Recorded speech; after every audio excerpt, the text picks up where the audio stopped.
नमस्ते बच्चों, कैसे हो आप सब। आज हम आपके लिए एक कहानी लेकर आए हैं। कहानी किसकी? मगरमच्छ और बंदर की।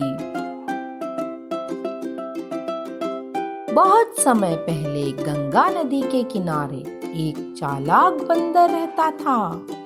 बहुत चालाक बंदर था।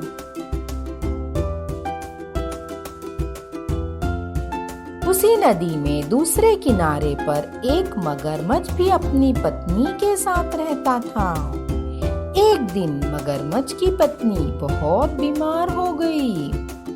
उसने अपने पति से कहा कि वह कुछ अलग और स्वादिष्ट भोजन करना चाहती है। बहुत देर सोचने के बाद उसे उसके पति के मित्र बंदर की याद आई कि क्यों ना आज वह अपने मित्र का कलेजा खाने के लिए ले आए। मगरमच्छ को कुछ भी समझ में नहीं आ रहा था कि वह क्या करे, परंतु उसे अपनी पत्नी को भी निराश नहीं करना था।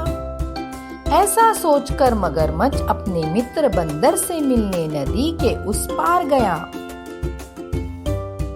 और बंदर से बोला कि तुम हमेशा नदी के इस तरफ ही रहकर इन फलों को खाकर ऊब नहीं जाते हो। आओ आज मैं तुम्हें नदी के उस पार ले जाकर बहुत ही पके और स्वादिष्ट फल खिलाता हूँ।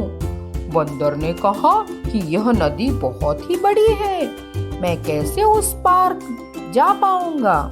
मगरमच्छ ने कहा कि मैं आपको अपनी पीठ पर बिठाकर नदी के उस पार ले जाऊंगा और जब तुम फल खाकर संतुष्ट हो जाओगे मैं फिर अपनी पीठ पर बिठाकर तुम्हें वापस ले आऊंगा। ऐसा सुनकर बंदर उसके साथ जाने के लिए तैयार हो गया और मगर की पीठ पर बैठकर नदी को पार करने के लिए चल दिया। दोनों जा रहे थे। अब मगरमच्छ ने बंदर को बताया कि उसकी पत्नी बहुत बीमार है और वह उसका कलेजा खाना चाहती है।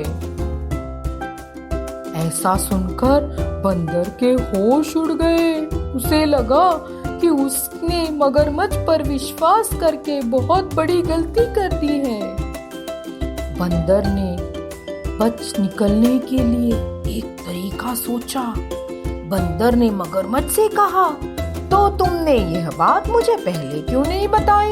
मैं तो अपना कलेजा पेड़ पर ही रख आया हूँ। उसने मगरमच्छ से कहा कि उन्हें कलेजा लेने के लिए वापस नदी के उस पार जाना पड़ेगा।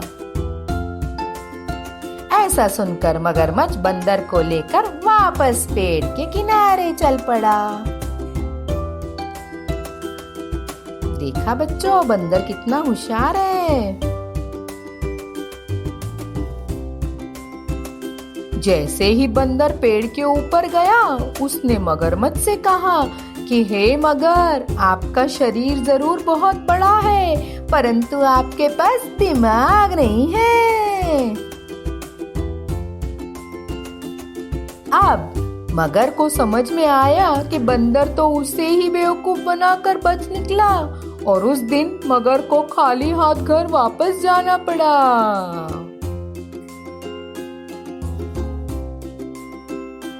देखा बच्चों, इससे हमें क्या सीख मिलती है?